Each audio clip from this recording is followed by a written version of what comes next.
Hey, and welcome to Caching in the Northwest. You know, this is the official podcast of GeoWoodstock 18 right here in the great Pacific Northwest. Now, it's Thursday at 9 p.m. Pacific, and I'm Chris of the Northwest, and we're going to talk about geocaches and geocachers from here and all around the globe.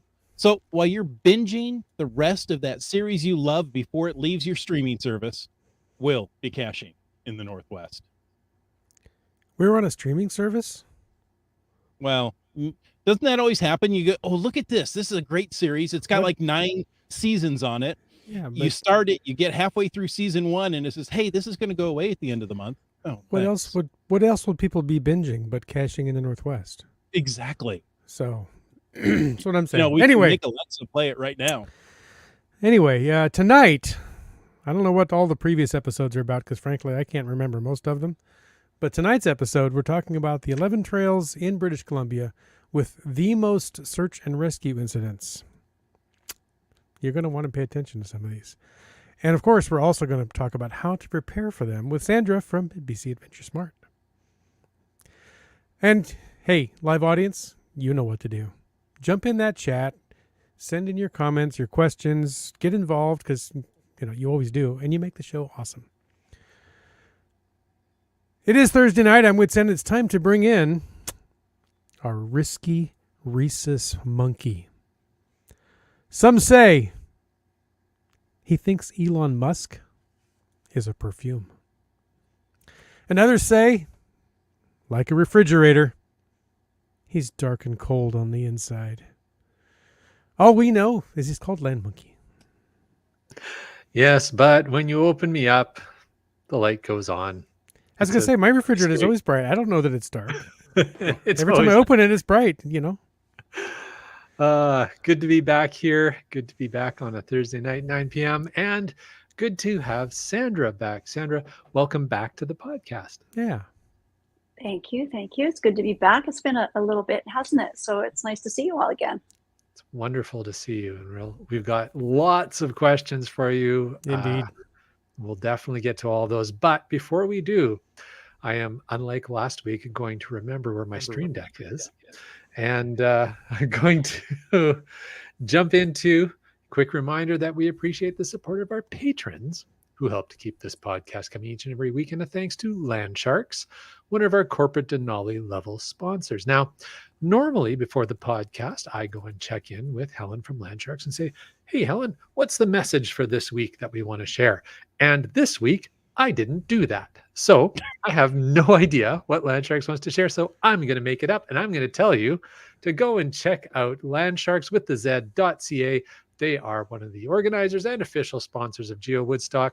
They've got all kinds of great caching products for your summer, including safety products. So if you need your hiking safety products, check it out at landsharks.ca. And of course, our other corporate Denali level sponsor, well, that's Gold Country Geotourism. Visit exploregoldcountry.com, learn more about the geotour, learn more about the region, learn more about visiting safely and responsibly and being a good steward of the land by going to exploregoldcountry.com. And folks, if you want to know more about supporting this podcast, well, click that Patreon link on the cachingnw.com, a website. That's right. And you know what time it is? It's time for the glow. What is the glow, you may ask? What is the glow? Is the glow? I love this segment. Well, the glow is the geocaching log of the week. Now, whether you read it or whether you wrote it, we want to hear about it because great logs simply make geocaching better. You can send an email or an audio recording right there from your phone to feedback@cachingnw.com. You can also call in to 253-693-TFTC.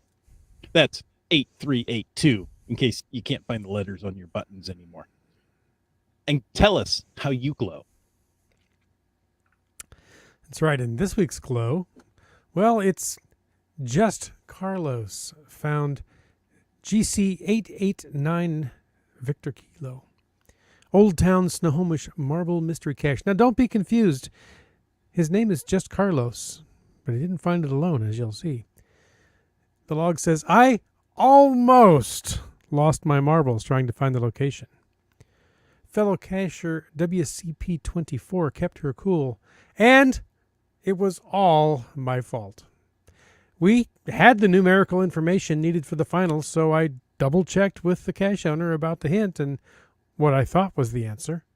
I received confirmation it was correct. We set out to the trail with high hopes of a quick find. Well, that whimsy thought blew away like a fart in a fan. Once we were within 20 feet of ground zero, I put away my GPSR, which is an iPhone 12 Pro, and fanned out searching the obvious spots, such as stumps. After 30 minutes of fruitless searching, I started firing off text messages to previous finders, who were also friends. Fired them off like a Saturn missile battery you light on the 4th of July. Monster shout-out to Komakino, though. Seems I had transposed a couple of the numbers in the north coordinate. We were wildly searching in the wrong spot. I giggled when I remembered a scene in Indiana Jones and Raiders of the Lost Ark. He's digging in the wrong spot! Indeed I was. Once we updated the coordinates, we course-corrected, and at ground zero we were able to make the find with comparative ease. I left a plastic-sealed troll toy in exchange for my blue marble. That way I can always remember that one time I was a village idiot trying to find his marbles in the woods.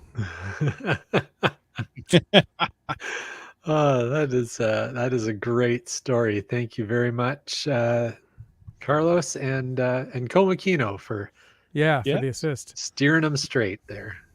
And they're both in the chat tonight. They are. Yeah. How excellent. You know, you pick a glow and you hope you're going to have the people there, and it worked out tonight. Nice. There you go. Hey, folks, if you want to join into the chat tonight, and I know you do, use the hashtag SMART to let us know that you want to add something to the chat. You can always use the hashtag FATAS, that's for the after show, to bring up something, well, I'm going to say it, for the after show. And of course, you can use the hashtag podcast bacon to show us what you've got cooking. Like, where was it? GeoNavPros is just sitting down to asparagus stuffed chicken breast with baked carrots, potatoes, and sweet peppers. Although he did get the hashtag backwards, but it seems the chat lackey is being generous and kind. Aw. How unlike Thanks, him. Chat Well, Lackey. I don't know if he's generous and kind, but he's the chat lackey. All right. He has some moments. Normally we'll jump next into some news from the geocaching blog. The only thing I'm going to really share is just a reminder that if you're playing along at home or in the field with the Signals Labyrinth Challenge, it's just about to wrap up and launch into the next phase of that souvenir collecting adventure. So if you are keen to compete with your neighbors and your friends and see how you land in the score sheet there, well, all that hard work you've done for the last while means absolutely nothing in a couple of days, and we start over from scratch. But you get to earn a new souvenir. So how about that? You have until Monday, correct? I think that's usually Mondays. Is the first Monday of the month is usually their cutover, and so that seems to be what they're doing. Even though we've cut over to a new month, we haven't had a Monday yet. We have not. So it's not an official month yet. But it is June. Yes, it is. Halfway through the year. June. Can you believe it? Nope. Well, not quite halfway.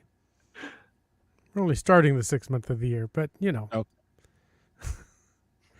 But I know at work they're talking about June, Memorial Day weekend, June 1st being the start of what my favorite meteorologist calls it, meteorological summer. We know summer doesn't actually hit till June 21st on the calendar. And while looking out there at some of the trails, it seems it's not even spring yet. It's still winter. So speaking of it, Sandra, welcome back. We've missed you. And talking about the seasons, how was the winter season? Or is it still going on up there? Depends what elevation you're at. Right. It's there's no question. You know, we can look at the calendar and think this or that. We can look out in the garden and see flowers and everything budding here and there, but just gain a little bit of elevation in certain parts of the province here in British Columbia, and you're still on full on winter. No question. You're still needing those extra pieces of gear to get you through that terrain if you choose to hike at that level, right? If it's, Jay's nodding his head, he knows it true to be. And if it's microspikes or snowshoes or walking poles, you could still go up there and ski if you want. So you just have to earn your turns. And right now, Earn your turns. no lift access right now. But yeah, it was a big snow winter and a slow, wet, gray, rainy spring, which is taking a long time to melt it all. So yeah. Yeah. And I would just add to that, Sandra, and I'd be interested in your perspective on this, but because of exactly that last piece you were just mentioning, one of the things I have noticed is the rivers and the creeks have just been maintaining a high volume level, and none of them have peaked yet. No, we're into June now. We're a couple days in, and that big melt hasn't happened. We've had, it's just, I was out and about this afternoon. It just kind of feels like the air is warmer. It just feels like that's coming into play now, in we're a month behind, really, for lack of the actual, dates and days and hours, but easily, and that's easily seen, depending on what's budding and if you have allergies, you realize what's going on lately, and that snow melt and that river flow is. We're just hearing that even in the news, aren't we, from weather forecasters and talking about now that the conditions will be here as it runs off and melts and warms up. Still with some heavy rains, and now we get into flooding season. So, yeah. And Trexer shares in the chat, I had microspikes and bug spray in my pack the other day. It was very odd. Yeah, So, that would be odd. That is odd. Usually one's gone. Yeah, right.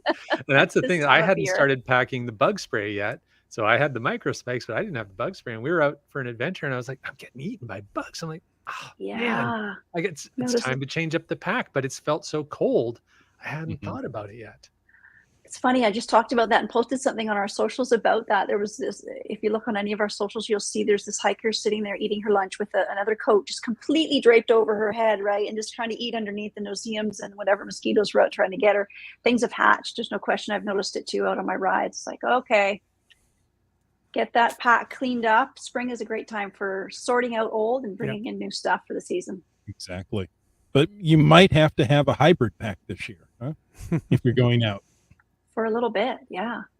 What did I see on the news? Mount Baker still has a 120-inch base of snow. Wow. In June. So you could still go skiing if you wanted to. Well, that's what Sandra was saying. Yeah, you can earn your turns. I love that expression. Literally still right now. You hike up, you can ski out. Wow. Amazing. Now, Sandra, Land Monkey told us about a new series of videos from AdventureSmart BC. And we brought you on because we don't necessarily trust him, and we wanted to hear it from you.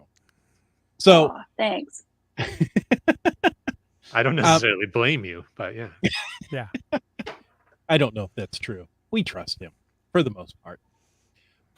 So to get us started, what is the video series called, and where can our listeners go and find them? Well, thanks for having me on to talk about this, Chris, and everyone, because it's an exciting time for us.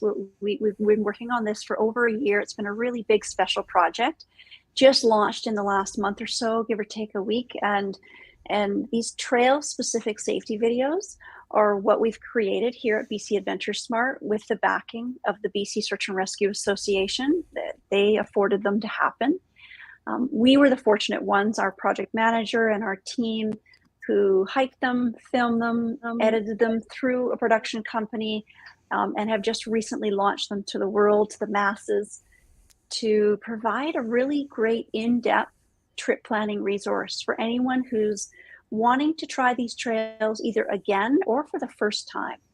And they're just, I say it because I'm quite proud of them. They're beautiful to watch. They're easy to watch. They're easy to digest and really grasp what's important. That's what we intended to do. I feel that's what we did. And that's the feedback we're getting from public so far, from experienced hikers and new people to the trails. They have some substance, and it allows you to plan before you go to see what this is all about, Can I do it? Should I do it? Who's going to do it with me? What should I take? What do I do pre-hike? And then it walks you through in the trail key decision-making points on parts of the trail where you should be making a decision to continue or not, based on many factors, which we can talk about tonight.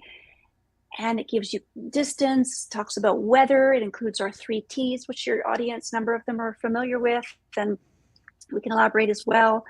And it really just helps you reach your destination, which your destination, as a friendly reminder, is home.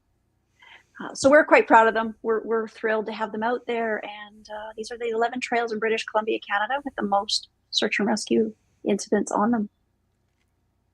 Excellent. Yeah, we've got Stephen Hoy, the author of 105 Hikes. He's watching tonight and says the trail videos are super informative and binge-worthy.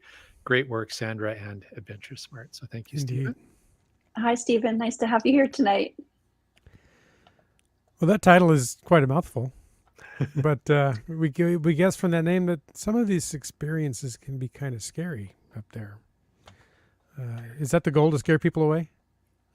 No. Okay. There's no fear factor here. This isn't that. That's Remember right. that show, Fear Factor? Oh, yeah. Crazy. That was binge-worthy too. We were talking about binge-worthy things before we came on air, and I have to say our trail-specific safety videos are binge-worthy. I'll say that because I was part of creating them, but they are exciting. They're fun, and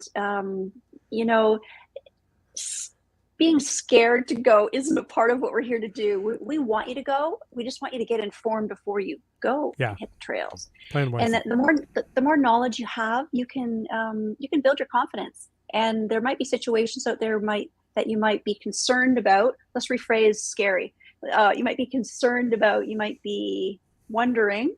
You might be anxious or question yourself. Mm-hmm. To watch these videos before you do these hikes will help you solve some of those problems you might be challenged with. Like if you should go, am I capable of going? What do I carry? What do I wear? How do I, what's the distance? What's the elevation gain? Is weather a fact? Like these are all questions that we answer for you and propose. So we like to take the scare factor out. Hopefully we did. Yeah. Yeah, I think it's better than being midway through the hike, losing daylight, and then being scared. So, Yes. Which has happened. Well, and that happens a lot. And, thank goodness we've got the SAR volunteers who will go and help folks out when they get into those situations or worse.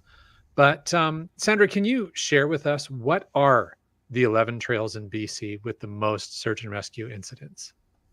Absolutely. So the Stiwamus Chief, which is up the Sea to Sky corridor, for those who aren't from British Columbia. So if you got off at the YVR at our airport, crossed the Lions Gate Bridge, hung a hard left, and went up towards Whistler, the Stiwamus Chief Trail is in Squamish, and it's between Vancouver and Whistler, if that helps some of your audience who's listening. The Juan de Fuca Trail, which is over on the west coast of Vancouver Island, it's a Juan de Fuca marine trail. A little bit muddy over there. If you haven't watched the video, you'll see as soon as you watch the video, it's a little bit muddy. It's notorious for that. It's a wonderful trail. It's kind of a lot of people may be familiar with the West Coast Trail. This is another really hot one over there to visit. It's popular. It's beautiful. So that's one of them too. The Eagle Bluffs Trail in Cypress Provincial Park, which is in West Vancouver, really easily accessible. You can almost see it from the ferry out of the Horseshoe Bay terminal. And it's and it travels through the Cypress Mountain Resort as well, which is a ski area here in West Vancouver. So that's a great one too. Mount Seymour Trail, which is another one of the North Shore mountains. Of course, these are popular ones here on the North Shore, have thousands of people that visit them. Mount Seymour is also in a Mount Seymour Provincial Park, so another provincial park trail. The Skywalk South Trail in Whistler, beautiful, beautiful one up the corridor, gorgeous. So Whistler Search and Rescue would be responding to those ones specifically. The Howe Sound Crest Trail, that's also within Cypress Provincial Park, a beautiful 2-day-ish, if you did head to toe, so to speak, in one direction. It's gorgeous. And I remember when I was a park ranger working on that trail and fixing a few things and doing it. Beautiful, beautiful. Really popular. And it gets caught with a lot of hikers who head that way for shorter ventures to points like St. Mark's, Mount Unnecessary. Beautiful, gorgeous views, but it's so busy, so busy. Golden Ear Summit Trail, which is out near Maple Ridge, sort of east of Vancouver, again, for some bearings. The famous Gross Grind, if you haven't heard about it, look it up. It's our Mother Nature Stairmaster. It's, if you like to sweat and go straight up and step on a lot of stairs, you'll love this trail. Perfect for you. Really easy accessible, bus accessible. You can get off the bus stop and look at the gate and away you go. Just opened recently because they had some snow and different conditions too because of the spring weather. Mount Albert Edwards over on the island, again, another popular one, another gorgeous one. Strathcona Provincial Park, just to ring a few bells out there. Black Tusk Trail up in the Garibaldi Provincial Park, another one up the corridor, Sea to Sky, Squamish area. And then the Haynes Valley Trail, which is a Metro Vancouver trail, so is the Gross Grind. So it's a regional park that's managed, and that's a biggie in North Vancouver as well. Literally a big trek. If you do it in full, that backcountry is underestimated by many, many hikers, and that keeps North Shore Rescue as another search and rescue team that's quite busy. So those are the 11. Right. Well, Keats agrees with the Haynes Valley. He was hoping it was on the list because he said that's where a bloody handprint of his is left up there. So Sounds like an injury to me. And Trexler shared that this also seems to be a list of amazing BC hikes. And I think as you were going through the list, Sandra, and sharing them, and you were editorializing a few of them of like, yeah, this is an amazing hike. This is an amazing hike. And you know, like for one in particular, you know, I was thinking about the hike up that folks do up to St. Mark's. We've done the hike to Unnecessary. It was a day hike, so that was as far as we went. We turned around and came back. But, you know, Laura to this day still talks about that last turn to get up onto Unnecessary Peak. And there's a bit of a sketchy spot there. And, you know, it's these kinds of things that the video highlights a lot of that kind of content. And I'm sure we're gonna get into it as we go forward. But I mean, I just really enjoyed the videos. I'm echoing a lot of what folks in the chat who've watched the videos have said. But Chris, I don't want to steal your thunder, so I'm gonna let you jump to your question. Well, Land Monkey, that's a great segue. Sandra, you've told us how great these videos are. They're binge worthy. You're getting a lot of views. Now we hear about these hikes that take us to some beautiful places. How do these two things mesh? How do the videos help hikers understand the situations they may encounter? Because we really fold in the necessary steps that everyone needs to take to plan these hikes, prepare for them, physically, literally, mentally, psychologically, group dynamics. We really fold in every step that we know is a part of any adventure, and that we're trying to create habits in others to be the same.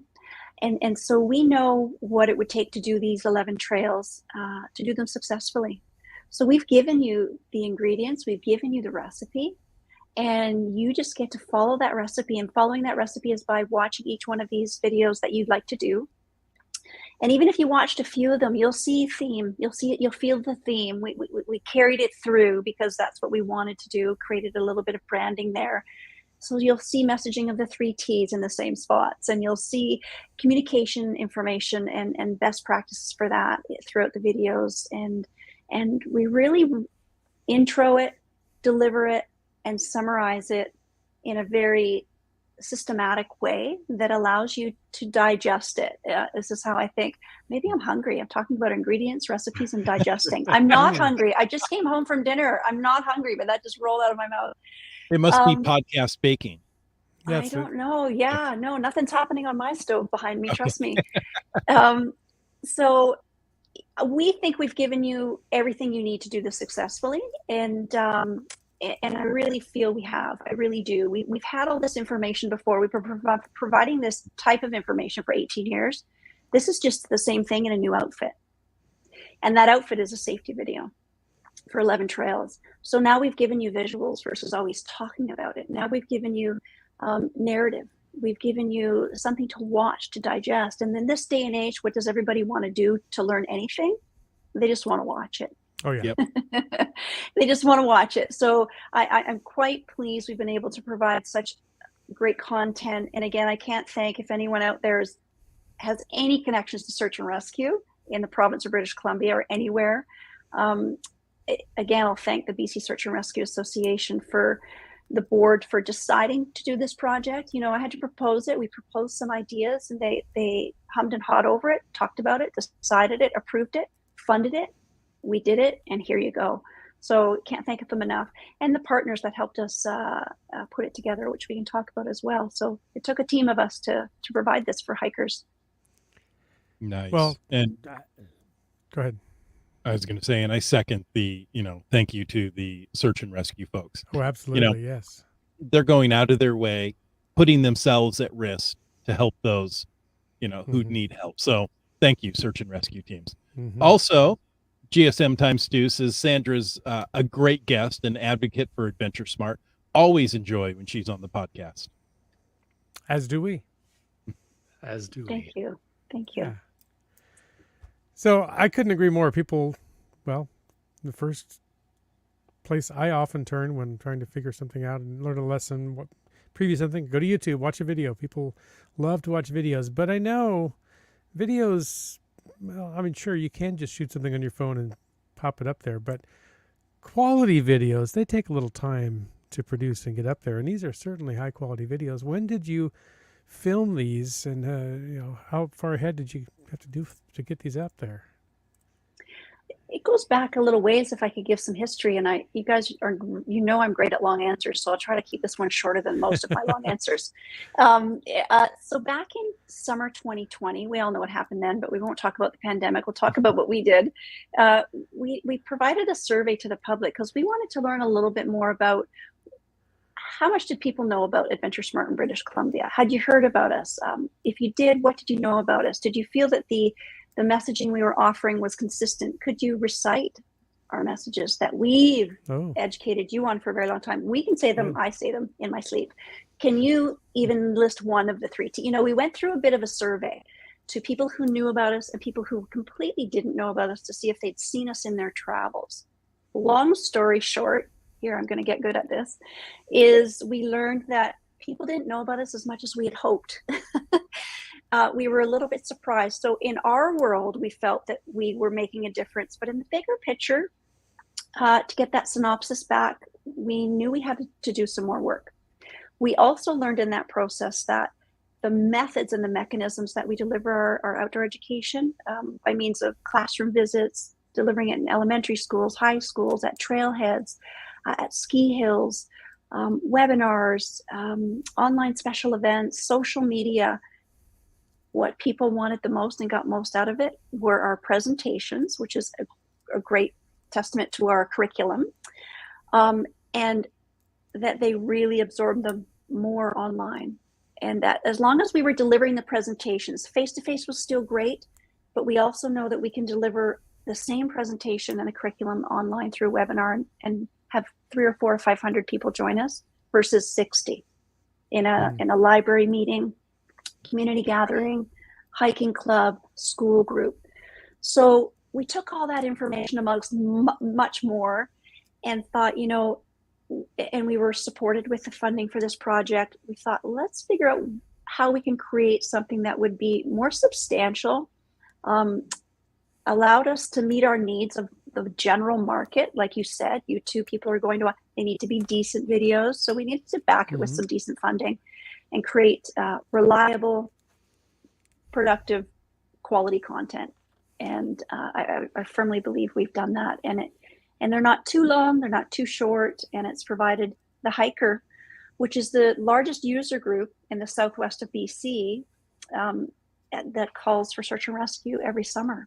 So we knew this was the market for the season, and this was a great product. We hope it's starting off to be that way. for them to chew on. Fantastic. Great answer. Yes, it wasn't a super short answer, but it was all in there. Yeah. Yes. I'll work on that. No No, worries. no. No, we love That- your yeah. answers, Sandra. You don't need to change anything. So continuing to talk about the production and the production value of these videos, I've got a bit of a sense of how much work goes into trying to put together a quality video about a hike or an adventure outdoors. There are, and you know, speaking as somebody who puts videos together, there are some amazing shots in these videos. And I know also about some of the challenges of filming in a provincial park. There's rules, and there's particularly rules about drones, and there's some great drone footage in these videos. So I have to ask, was there a lot of special permissions required? So if somebody else is like, oh, I watched those videos, I want to get that shot that Sandra got in her video. I'm assuming that you guys didn't just go out with a drone and went, all right, we're filming today. Yeah, we didn't throw caution into the wind on that. No, we had to tick a few things off our list before we stepped foot in there with any type of filming: crew, production, equipment, objectives, time spent in the park. And this is a great segue, Jay, you're good at that, our partners helped us here. So when I think about the partners for this, of course, we know the BC Search and Rescue Association afforded it to happen. Our partners on the project, though, obviously BC Parks was a biggie, because 8 of those trails fall within BC Parks. So we have a nice relationship, a very great understanding, a memorandum of understanding, great partnership with BC Parks, and it's wonderful. So that permission was granted based on that. That was one of their many, many ways to support this project, amongst many others. And that would go to things like the drone permission and spending time in the park, sleeping in a few of them, and bringing in the crew to do what we had to do. And because we did get some really, really great footage where people can't fly drones, but we were given permission. The same would go for those Metro Vancouver trails, i.e. Grouse Grind and Haynes Valley. So, you know, those partners that worked with us, BC Parks, one of them as land managers, Metro Vancouver, they allowed us to gain access to this incredible footage, which gives the hiker a much better vantage point to really see where they're going to go for this hike, doesn't it? Because we can look at maps, we can look at contour lines. Some of that makes sense to some of us, and other people it's just lines on paper. That means nothing to me. I don't know what goes up or down. I don't. Oh, it's there's great. more lines on this hike. This is going to be awesome. I don't know if whoever made the maps just making it look pretty. Like some people can't read that and think, what is that? Some of us, it can almost look 3D like, right? Mm-hmm. So our videos allow that to have that visual, which hopefully helps, and they can mirror it with a map, hopefully, as well along the way. That's some great insight into the videos themselves. And part of the reason I was asking as well, Sandra, is because, like I said, you know, folks like myself who love to put together videos need to be aware that it's not just, if you want to get this kind of video, it's not just walk out into a BC park with all your gear set up and, you know, fly wherever you want to fly, set up gear wherever you want to set up. You need to have an understanding with the park. You need to, you know, you're in a public space and you're in a provincially managed space. So there's rules. And there's rules, and we did everything we needed to, and we're really so appreciative of the land managers' support, the in-kind, the approvals, the waiving of ABC, and allowed us to get what we got. They knew also they were a part of the whole project as well, and as much as it will benefit us as on that outdoor education side, best practices shared, hopefully resulting in less severity of calls and call volume, it's also heightens that those land managers also respect the fact that outdoor safety is priority. It's top of the list, that they are working with BC AdventureSmart in support of the 3,000 volunteers in BC. You know, it's a win-win-win. That's how I've looked at it. I believe that's how they looked at it. And so all the partners that really made this happen, again, BC SARA, BC Parks, Metro Vancouver, Emergency Management BC, Avalanche Canada, and RCMP North Vancouver. those are the big ones that helped us along the way. And every hiker you see in that video, aside from me, because I'm in the grind, all the others are volunteers. So we put out little, hey, who'd like to be in our videos? And those are all volunteers that hiked and those that wanted to be in there just to help us. So kudos to them too. Yeah. Wow. There were a lot of big names involved there. Now, Yeah. Sandra, almost every time you're on, I ask, because I'm south of the border, and I ask, is there anything like AdventureSmart in the Pacific Northwest, in Washington, Oregon? Is there anything like these videos for the Pacific Northwest or perhaps other parts of Canada? I'm going to shock you all and give you a short answer. No. Oh, but I never stop there, do I? You know that. So we go Don't no, and then we stop, go Sandra, comma. go. we say no and then comma. There's not even a period after that. No, it's comma. No, here we go. No is the answer. There's other videos for winter. There's no question. Avalanche Canada, beautiful organization, same age as we are, started the same way. Produces incredible outdoor education for winter travel, snowmobile, backcountry use, whatever you like to do in the snow in the winter, from avalanche skills training courses to awesome video instruction to complement their face-to-face, of course, which is key for that type of training. And so that's what come to mind first. But in the South, or I shouldn't say the South, just in the States, I not that I know of. Chris, again, we know that, and I've shared too, is the Hug a Tree and Survive program. That's one of our curriculum underneath our umbrella that started from the States, came from the States, from an unfortunate incident of a little boy, Jimmy Beveridge, passing away over 35 years ago in San Diego. And the wardens on that call didn't want to see this happen again, or if they could prevent it, they really wanted to, and they created the program. That program was created down there, came up to Canada in the mid-90s, was adopted by RCMP. And then we took it under our umbrella in 2004 and delivered it over 250,000 children just in BC. Wow. So that version of, the Hug a Tree and Survive program is a great program offered in the States. It's available down there, offered by different search and rescue volunteers as well. Not an organization though, like BC AdventureSmart or anything that scripted, I guess, if you will. So when I think of videos like this, I know that we really were so fortunate to get the project manager who worked on these videos with us, Loic. And he came from New Zealand, and they created these videos in New Zealand before they created these ones. So Loic was able to be PM on their videos in New Zealand.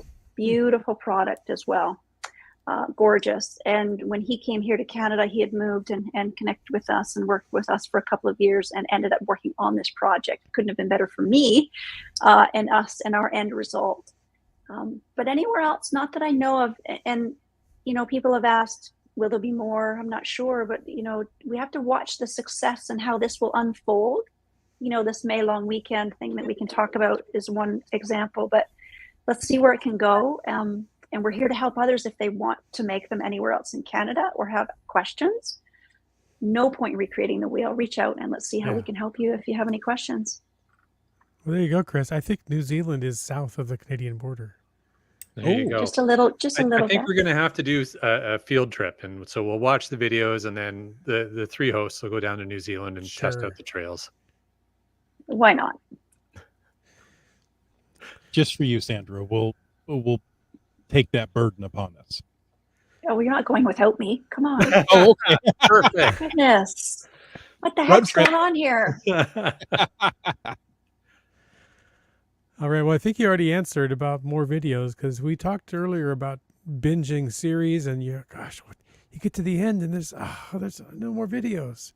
So did you say there are no more videos planned, or just no more like on the near horizon, maybe someday? Or I'm going to go with not on the near horizon, because I always like to be an optimist, and I like to think, okay, Sandra can go back and ask for more money. Maybe if it happens, great. If it doesn't, she's going to come up with other ideas and work with a committee to create other options for outdoor education. But we'll see how these work. We know that we created them; they're out there, and we need to now find some proof in the pudding. And anyone, and us included, can create product and get it out there. We have a really thorough communications plan in place, a short-term, medium, long, and long-term. We're going to massage these in the seasons to come because they're applicable for every summer. And depending on the outcome, and if the May long weekend is any indication of how these might be helpful to outdoor enthusiasts, those are great key performance indicators that help us go back to those that support these projects and say, hey, look what came out of this. You funded this. Here's what we produced. Here's what happened. And here was the outcome. And it actually reduced the number and severity of search and rescue calls. Whoa, that's a pretty good recipe. Right. So all depending on what interests and needs and trends might be happening in the future. But, you know, we have a couple of more small little things to share over the weeks and months ahead. We have two other products that we produced, and we're excited to launch those and share them, hopefully with some giveaways to go along with them. Not trail specific, but definitely BC AdventureSmart specific. Okay, so no current plan, but not outside the realm of possibility for the more videos. Now, Sandra, you shared a little bit before the show about the effects in the May long weekend that these videos had. Well, these videos possibly had. Could you share that with our listeners? Absolutely. And if you're able to share that link, feel free, Chris. It's up to you. You have access to listeners tonight, and I can just talk about it too. So May long weekend just happened for us in British Columbia.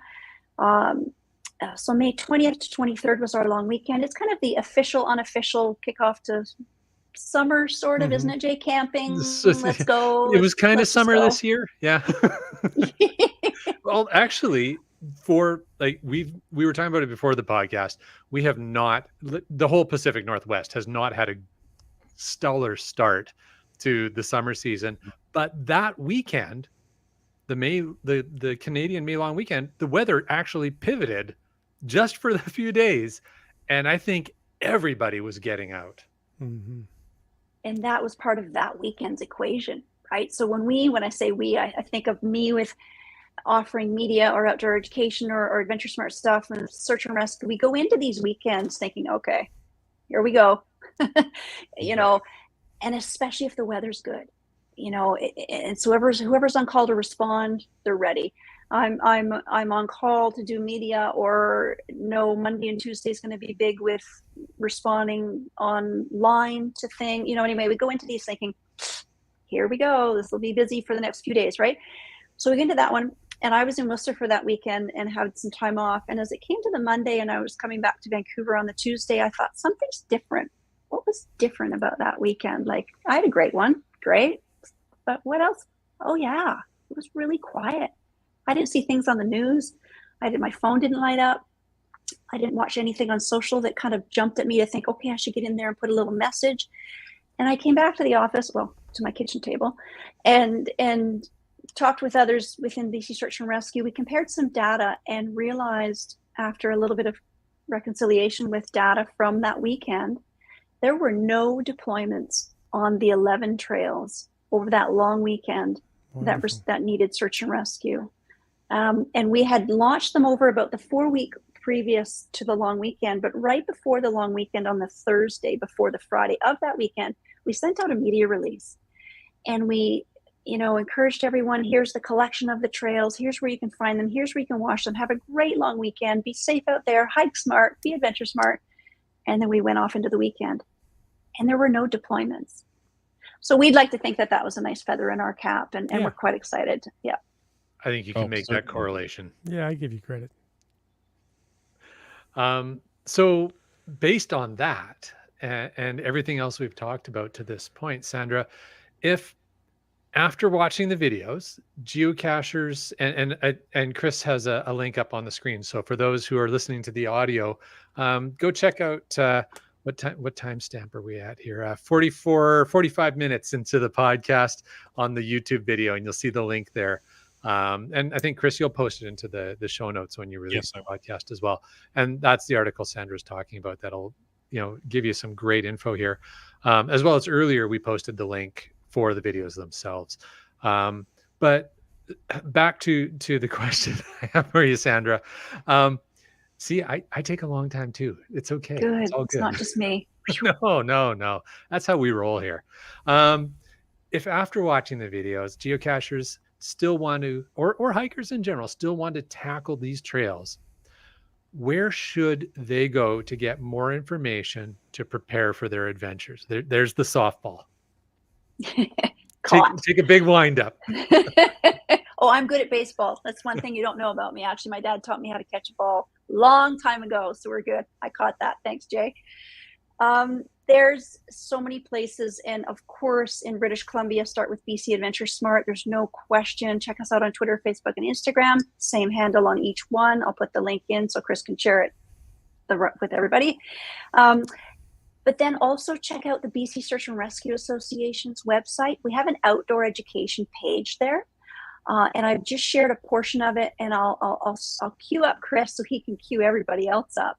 And it gives you a great overview. You know, you've all heard me talk a lot about our 3 T's and what to do in an emergency, who to call, when to call, all that fun stuff. And the BC Search and Rescue Association's outdoor education page, I just shared it with you, Chris, is a great start provincially.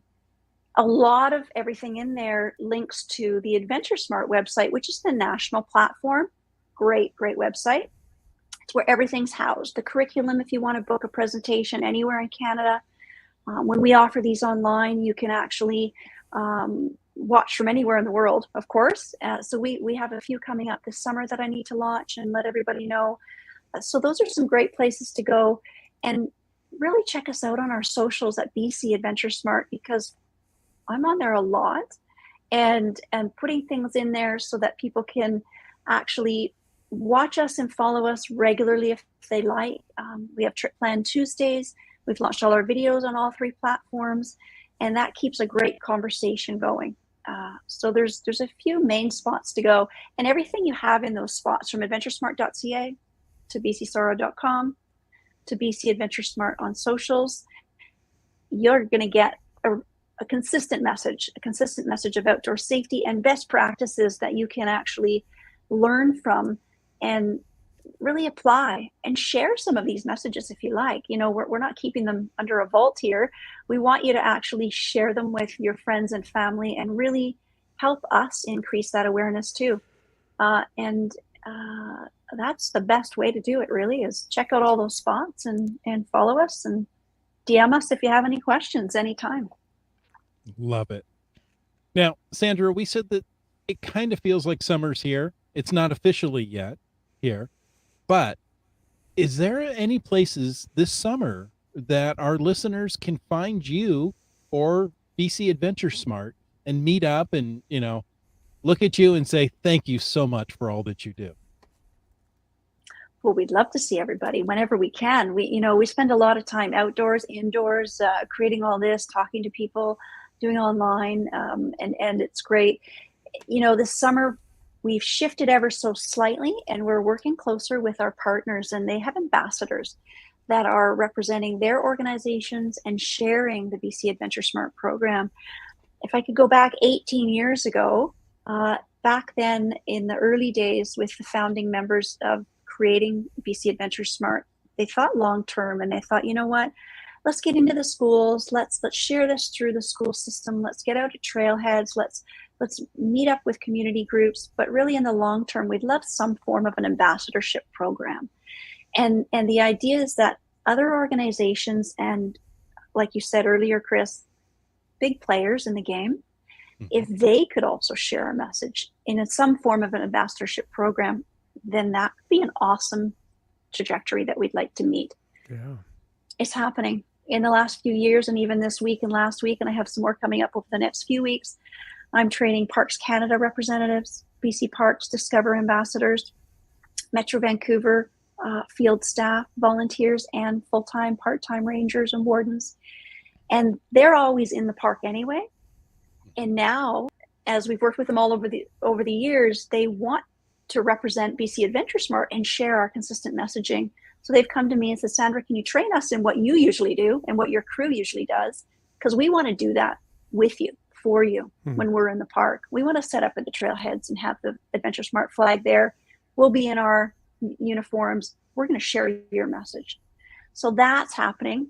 And it's going to be happening all throughout parts of BC, from Cranbrook to Smithers to Squamish to West Vancouver. There's a list of places. I haven't listed that out anywhere yet. You caught me planning season. And I've got to get that out there. But and then online is where you're going to see some opportunity for us to share some information. Some of it will be me. I hope it all won't be me, because I want to invite guests to our table who are subject matter experts like we've done before. We've had communication specialists come in. We've had authors of lost person behavior. We've had Stephen on, who commented earlier on, from Destination Hikes, 105 hikes in the Southwest here. And so we bring in guests to share their expertise as well. So there'll be opportunity for that online joining of us as well. That's fantastic. And not to put you too much on the spot, Sandra, but I know the GeoWoodstock team has reached out to AdventureSmart to ask if they would be at GeoWoodstock. So I think it's in the works, just seeing if we can make it work. But we would love to be able to have 5,000 geocachers from around the world be able to pick up on the AdventureSmart message, because definitely they're all going to be hiking when they're here in BC. Right. We want them to be safe. Absolutely. Great event. And you threw out there, said, if you could go back 18 years, I just want to throw my hat in the ring. If you figure that out, let me know. Because I would love to go back 18 years and maybe do some things differently. But yeah, I agree. I'll let you know how that goes. Okay. I'll let you know. I think GSM times 2 posted this comment in response to the stats on the 11 hikes around, on the 11 trails around the long weekend. That's exactly OMG, right. That is amazing. But honestly, Sandra, I think that comment applies to everything that BC AdventureSmart has been doing. And I just want to say, on behalf of the geocaching community, a very sincere thank you to you and all of the AdventureSmart volunteers and the SAR volunteers. But you're here. Let's focus on AdventureSmart for the work that you do to educate us and make sure that we don't have to call SAR when we go out. Yeah. Our pleasure. They're amazing people. I don't want to have to meet them. No. And I hope you never, I always joke about this, but I'm serious. I hope you never get to see any of our 3,000 search and rescue volunteers. We joke about this all the time, but ideally they don't want to meet you and we don't want you to meet them. Like that sounds horrible, but and they're there 24/7. Let's just back this up here. They're there for 24/7. They're available free of charge. The number is 911. There's no charge for rescue. And we're here to help educate you. But really, if all the stars are aligned and you plan and prepare, apply the best practice, create some awesome habits, and reach your destination, which is home, you are on the right track and you've made it all happen. The search and rescue volunteers will feel that support by not responding to you. I know that sounds odd, but they'll feel that by having those weekends with their family and friends, not having to leave Christmases and family dinners and recitals and work.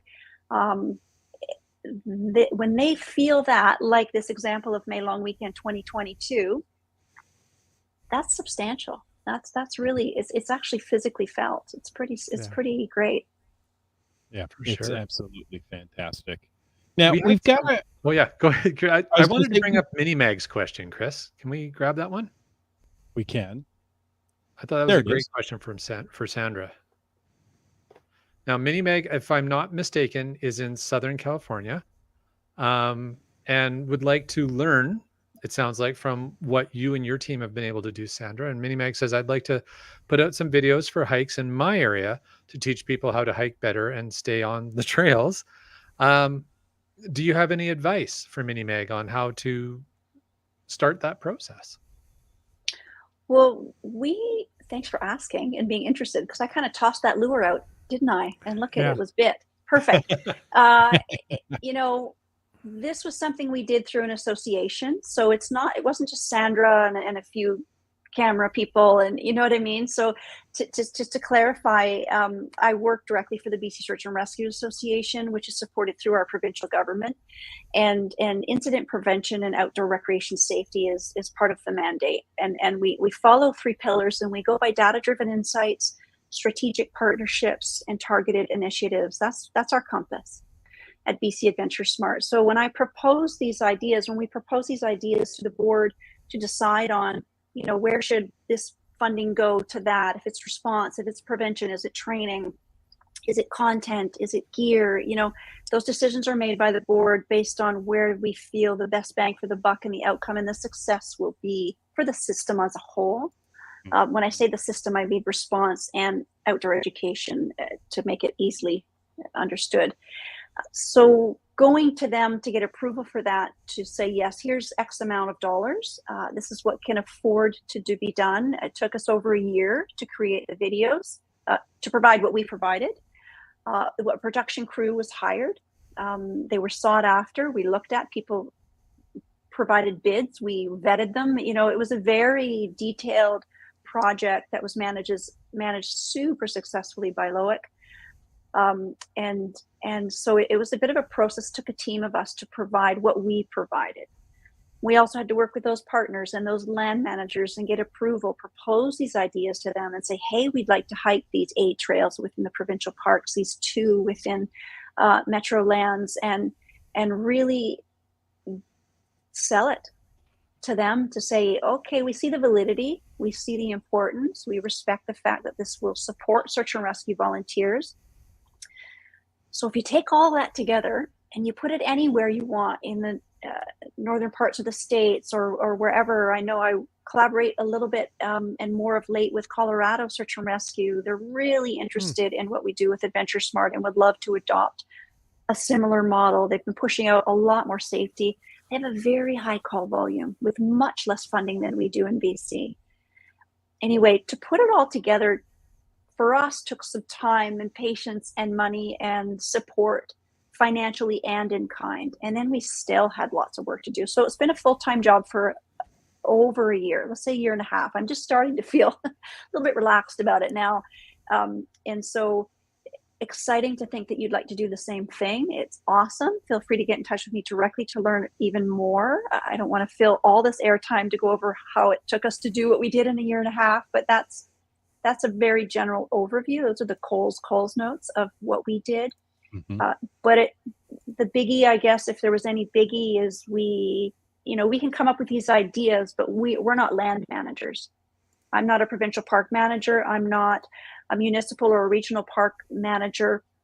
The land manager needed to give us approval and say, yeah, sure, you're welcome into our park to do this. And here's what you can do and what you can't do. And we asked what we could do even more to get some of those permits waived, afforded, drone footage. It was a big job. Yeah. It was a big job. So it's doable and it's great, and happy to chat further if anybody wants to learn more. Wonderful. Fantastic. Now, Sandra, thank you so much for your willingness to share your knowledge, to help out other communities, other areas. It's just so good of you. Where can people get in contact with you? Oh, you must have been watching my fingers type my email there as I was listening to your question. I was multitasking there. Listen and type. Did I type that right? There's my email. If anybody wants to get in touch with me directly, it's execdirector@adventuresmartbc.ca or at any of our socials. And I think, Chris, you did put up our Instagram. They're all the same. They're BCADV Smart. And you can just DM any of those as well. And that comes to me. I check those and monitor those as well. So it all comes back to me. If you go anywhere else, it'll come back to me. If you go to BC Star, it'll come to me. So that's the easiest way. And I'm happy to answer any further questions and elaborate on what we've done to produce those products, or anything else about outdoor recreation safety and being Adventure Smart, really. Wonderful. We've got another question here. Maybe this is a trick question, but Keats is wondering if you know Lindsay Cowie. They were co-workers at MEC way back, and she's an Adventure Smart rep. Absolutely. So Lindsay so we've talked about it in other episodes with you guys, but I'll just give it a refresher. So we have our crew that do what we do, but I've also trained over 500 outdoor educators in the province of British Columbia. Some are search and rescue, some are teachers, guides, outdoor enthusiasts, backcountry ambassadors, just a great mix of tourism, everybody and anyone who would love to share our message. They've joined us as volunteer educators. So we've got over 500. Lindsay's one of them. Wow. That's over impressive. 500 and you remember them. That's amazing. Oh, I told, don't push your luck. I couldn't recite all 500. No, but if a name pops up like that, it goes ding. Yes, I've answered an email from Lindsay before. Yes, I do remember Lindsay's email. Yeah. That's awesome. A little more feedback from you from GSM Times 2. He said he was looking at the web page that we shared, the BC SAR web page that has all the videos laid out on it, and he said the thumbnails are beautiful, and I think they're all drone shots from the looks of things. Yeah, they're great, aren't they? They're all. So I'm going to just start by saying, don't try and get those Instagram shots, folks, because you can't. Just enjoy. We have them. Sorry, we're the only ones. Already done. You can enjoy them. Exactly. Yeah, exactly. But all beautiful, beautiful shots.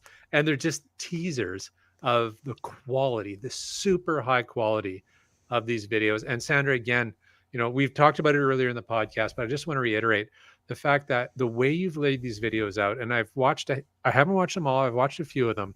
And I just love the fact that you not only do you say, okay, here's the things to know, but you include, here's checkpoints. Like when you get to this point of the trail, this is how long you have ahead of you.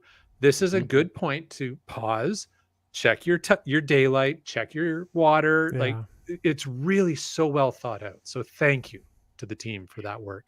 Yeah. That's important. If there's anything I've heard in the feedback more than anything else, aside from that they're visually pleasing, is that, and that's interesting.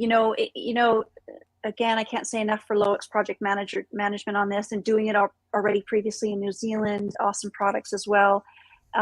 Just some great insight and just some great thought process that those of us who spend time outside and make decisions automatically, a lot of that isn't automatic for a number of hikers. If we could just talk about one user group, because that's what these are for. It's not automatic. They're not checking in on their group. They're not checking in on groups, sugar levels, water, hydration, food, blisters, pack wearing, pack falling off, feet. So they're not checking in on that. So unless you're aware, then you do. If you're not, you don't. And it's no fault to those who are unaware. It's just they're not aware. And so this, as you said, Jay, allows people to think, oh, I got to think about a few things at these few points. There's just a couple, right? And like you said, it brings some really great pieces to the forefront to say, okay, this is a checkpoint. You can make notes. This could now be part of your trip plan, that you've made little notes for yourself in your logbook or put it in your phone, whatever you can do. That's what this all is about, is that planning for it so that it's success. Yeah. And that's so good. I can speak for geocachers. We make it a little focused on our goal that, hey, we've got to get just a little farther to get that. But you know what? There's always time to stop, to check, and determine, you know what? It's probably not safe for me to continue. Let me turn around now. This cache will still be there on another day when I have the time. Laura and I have made that tough decision a couple of times for sure of, yep, I can look at the map and I can see there's caches ahead, but I can also look at where the sun is in the sky. I can look at my watch and I can self-assess of like, yeah, it's not worth it. No, it's all about sound judgment. Well, Sandra, thank you so much for being on. And listeners, thank you for tuning into this episode of Caching in the Northwest. That's right. And we want to take a moment, as we always do at the end of the podcast, to thank Land Sharks and Gold Country Geotourism, our two corporate Denali level sponsors. And of course, landsharks.ca with a Z. They are the outdoor adventure and geocaching store. Check them out online. Remember, they ship online orders daily. And for absolutely amazing geocaching adventures, check out exploregoldcountry.com. And We want to thank all of our faithful Denali level supporters. That's Land Sharks, Gold Country Geotourism, Team Squirrel, Groovy Owl, and Cashly, the geocaching app. If you want to know more about supporting this show, click the Patreon link on the cashingnw.com, a website. Just like Corscott did. Subway Mark. Boomer 365. Peach of Washington, I believe at the moment. Seebeck Tribe. 3 hams and a rose. GeoNav Pro. Segehove. Hey, hung out with you last weekend. Trexer. Greenwords. Logwork. Dora Moore. Kid Vegas 19. Kitty Quest. Traveling somewhere in Nordic Europe, it's Ari54321. MNerf. Limax. Our favorite kitchen appliance, the LG 9000. And Kev MacD. Not a kitchen appliance. That we know of. That's true. But Team Noltex. Sprouter. Terrible lunch, great cashier. Gas station tuna. Antaeus. Traveling somewhere through the Rocky Mountains, it's Donners. Really? How about Keats 94? He's proud of his scar. Or Wino Seattle. On a boat. MC3 Cats. Broncos fan for life. Always baking up something, it's the Camp Clan. Flagman. You talks to rocks. Asking great questions and giving great compliments tonight, it's GSM times 2. Ackerdoc. Wet Coaster. Alarobrick. Kennel Bar. B. Pendragon. The way I was feeling this past weekend, Tick Magnet. CRS 98. Skyhawker. Just finding our way. The Geo Travelers. Genies. You, Doc. And Fairwood West. All righty. Thanks to all of them, and thanks to Sandra. One last time, if people wanted to get in touch with you, what is the best, simplest way to do that? The quickest for everybody else, I'm sure, is through a DM from any of our socials or directly via email. Happy to answer either one, and I will answer all of it. All right. Lots of links in the show notes. Indeed. This is a series of show notes loaded with quality links. Like if you don't normally go look at the show notes for links, do it for this episode. It'll be worth it tonight.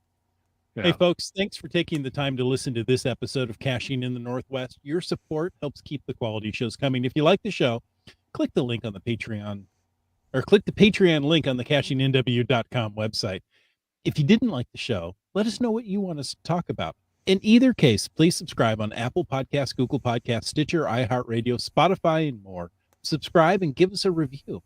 You can also call in to 253-693-TFTC. Leave a comment, ask us a question, or give us a piggyback ride any time of the day or night. And of course, you can email us at feedback@cashingnw.com. Join us every Thursday night at 9 p.m. Pacific for a live show. And as we've proven tonight, even livelier chat. This show is produced by Chris Umpenauer, Jim Paulwitz, and Jay Kennedy. It's licensed under a Creative Commons Attribution 3.0 license. Copyright 2022 by Chris Umpenauer. And folks, I ask you to stay tuned for The After Show. It sounded just like it did last week when Wits End wasn't here. Amazing. Miracle of technology. Chris, I just have to add that, and I know you've got your script you go through, and you say things. Sometimes I don't read it right. Sometimes, but usually you do. But I have to say, if you didn't like this show, what's wrong with you? This was a good show. This was an important show. You better. This was a very good show. Yes. Absolutely. Several people commented on that. That was yes, and they did, and it's that's a good one. So Mini Meg did. Thank you, Sandra, for sharing all that fantastic info. So that gives them some great ideas. They do live in SoCal in Santa Barbara, and some great ideas of how to get started in following in your wonderful footsteps. Keats94 sharing an awesome episode. Keats94 had another comment that is after show worthy here. he said we need more of the North Shore rescue episodes on the Knowledge Network. My goodness, that was a great series as well. And I think that is a series now. I can't remember. We'll have to ask the research department what episode that was in when we had them on the podcast. But Sandra, I think that was another series that it wasn't the same as what you've produced and what you've delivered. Yours is much more instructional, but that series also gave some really good exposure and insight and awareness into the impacts of your decision making as a hiker in the North Shore mountains. Those videos were great, and North Shore did an awesome job. There's no question there. And what I gained out of that as well, even though I had some pretty good insight already through my work, is it really helped the public really get a bird's eye view, literally, what it looks like, what happens for a SAR volunteer. So to me, it wasn't about outdoor education, even though there were splashes of it here or there, depending if they were talking to a subject or, it was more of, this is what it looks like to be a volunteer with that specific group. So there's 79 search and rescue groups in BC, 3,000 volunteers. So there's one version of that. A version of a group that's one of the busiest in Canada. There's a few that are very busy. That's one of them. Whistler's another one. Squamish is another one. Lions Bay is busy. Coquitlam. Chilliwack's a busy one. Central. Fraser Valley. There's a few that have. And you haven't even gotten out of British Columbia yet. Oh, no. Well, that's funny, Jay. The busiest groups in Canada for search and rescue are in British Columbia. There's no other group in Canada that's busier than those ones I just listed. Wow. In the whole country. I didn't realize that. Oh yeah. So we're a risky bunch out here. We're we're an active province, that's for sure, who likes to play outside. And there's trickle effects. This is one of them. So, that series is great. I think it's awesome. Again, it had a different objective than what ours have as a different objective. You're gaining individual hiker preparedness, resources, as you know, I won't reiterate it, but that our focus was different than their focus. That focus was, this is what it looks like to answer a call. This is what we do to answer a call. This is where we hike to answer a call. This is where we snowmobile. This is where we fly. This is what I look like when I'm on a call. This is what a subject looks like. This is how we do this in the dark, in the day, in the snow. And, it which is great and trickles to what I do with what we do here, because it grabs more at the empathy side of the public to see, oh man, that's really what it looks like. They see bits and pieces on the news, but that took you right in. That took you right into what they do. And empathy is their good. Homes too, which I thought was kind of cool. Absolutely. Yeah. It was great. You got to see a little bit more about who they are. Absolutely. Keith says the mountains are so accessible here. That's why we're a risky bunch. That's a factor. We also get a lot of folks who come out and visit who want that BC experience. And understandably so. It's such a beautiful province we live in. It's so amazing and special and wonderful. And we love the tourism. We love people coming out here and having that BC experience. But we want them to do it safely. And I think this is really the crux of it. The whole idea. Yeah. That's the whole idea. And that comment rings so true. And it's what I say so much. We have easy access to incredible terrain. And it's great for those of us who know what we're doing, for those who are aware. And it's just as accessible for those who are unaware. And that access can be give people a huge false sense of security. And really don't let that easy access fool you. Like I said, and no joke aside, you can take a bus to a number of these trails on our list. A city bus, a transit. You can drop in your money, sit on the bus, ride, get off, boom, there's the trail. Right? If you don't have a vehicle, you don't have anybody to drop you off, they're that accessible.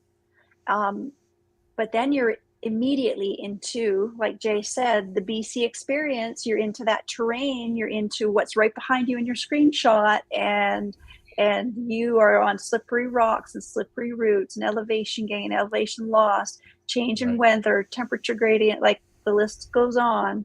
So that easy access does fool a lot of people who are either from here and some that aren't.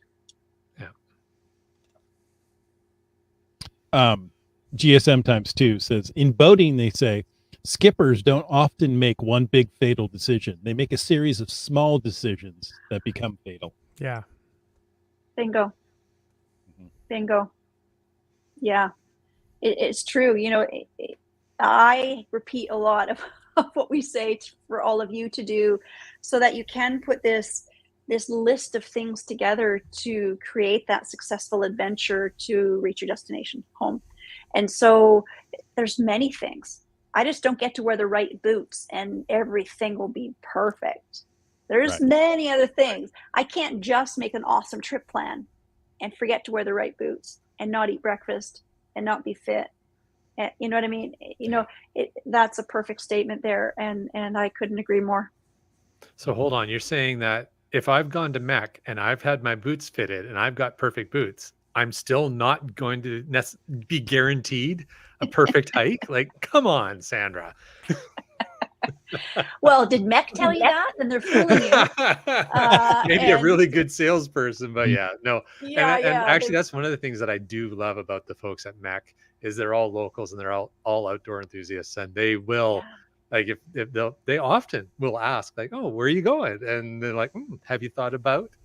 And they're not just trying to sell you stuff. They're trying to make sure you, and I love the way you phrase it, Sandra, that you get to your destination, which is home. Yeah. Yeah. That peak is halfway. Yeah. I love that. I'm going to use that in the future. That's awesome. Thank you. Yeah. Chris, what else have we got? I think we're closing in. Wet Coaster says there are very few spots in the rest of the country that have such extreme terrain as we have in BC. It's true. Sure. It's true. Yeah, we're pretty fortunate, and yet it can really get people into big trouble pretty quick, right? Mm-hmm. You know, we have the perfect storm scenario. If you take the Southwest here, and especially right here up against the Vancouver, so we've got that population, which I think we've talked about before. Let's say it's 2 million change. And boom, you can see and spit to the mountains, right? I was downtown Vancouver today running errands and just having a part of a day off. And I looked through all the skyscrapers and there's the backcountry. Yeah. Where do you get that opportunity? Where do you get that recipe? And I know North Shore states it in their knowledge series as well. You know, this is the perfect storm, if you will, right? And it is the perfect storm for residents, for visitors. You could be a city dweller and you can also be in the backcountry within an hour. And what can happen? A lot. And it's a unique lay of everything here with how that density of the population up against such easy access to backcountry. And I don't know if there's anybody who's still watching the podcast through the after show who isn't in this area, isn't from the Northwest, and is planning to come up for the August Pacific Northwest geocaching extravaganza in Abbotsford and in Seattle. And in both cities, you have the same kind of scenario going on that Sandra's describing. And it's so important to do your research, watch these videos, pick up Steven's books, pick up my book, like learn about the terrain before you come up here and go, oh, well, there's geocaches there on my map. I'm just going to go get them. Right. Like it's pretty extreme terrain in the Pacific Northwest. And, you know, we're specifically speaking about Southwest BC, but it's, you know, it's the same. Like it doesn't stop at the border. Safety is universal. No. The mountain ranges continue. They keep going. Yeah. And as we talked earlier, you know, it may be very warm when you leave your house, but there could be snow when you're hiking up there. So you've got to be prepared for everything. You've got to know where you're going and be prepared. Yeah. And who knows what this summer will bring weather-wise, right? Exactly. And different scenarios. We have to, I think all of us, it's on the forefront. It's on our minds. It's not just a distant memory anymore. And we plan on going for these great adventures, and Mother Nature could have a different idea in what she wants to offer us. And if we have another heat dome, or if we have flooding, or if we have wildfires, and, you know, those three things plus the pandemic happened while we created these videos. Mm-hmm. We had wildfire smoke to deal with. We had heat dome to deal with. We had pandemic to deal with. We had flooding to deal. There were a lot of obstacles, let's just say, to get these things done, and that may continue in certain parts of the world, right? As things change. So, they're just good reminders to think before we go, and even if you aren't doing these trails, you might find them interesting to think, okay, because the planning for any hike is in all of these. If you do another trail, the planning is still going to help you. Mm-hmm. For sure. Yeah.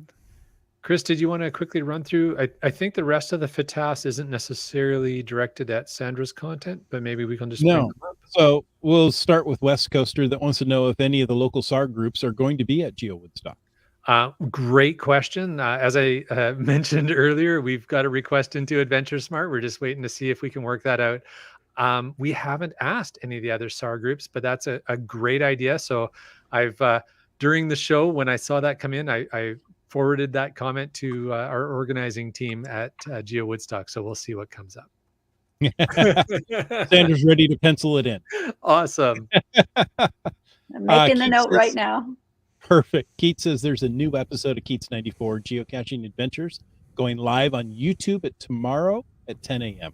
Keats 95 travels by train to Kamloops and perhaps gets off the train and starts right there on a hike. We don't know. Beautiful scenery by train up to BC's interior.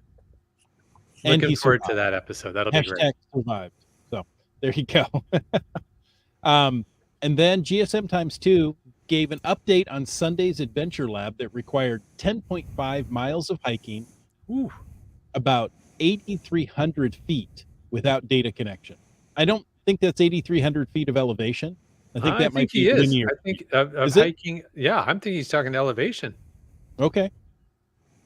Without a data connection, I took 3 phones and backed the Adventure Lab on 2 of them. Still got it. So there you go. You can do Adventure Labs without data. You know what? We did a whole episode talking with GSM times 2 just about that. And? No, GSM times 2 says that's not the elevation. Okay, so that's distance, I guess. Okay. Now, I don't know what their mountains look like. I know what my mountains look like. Very cool. Hey, folks, thanks for joining us. And until next week, get out and safely cache in the Northwest.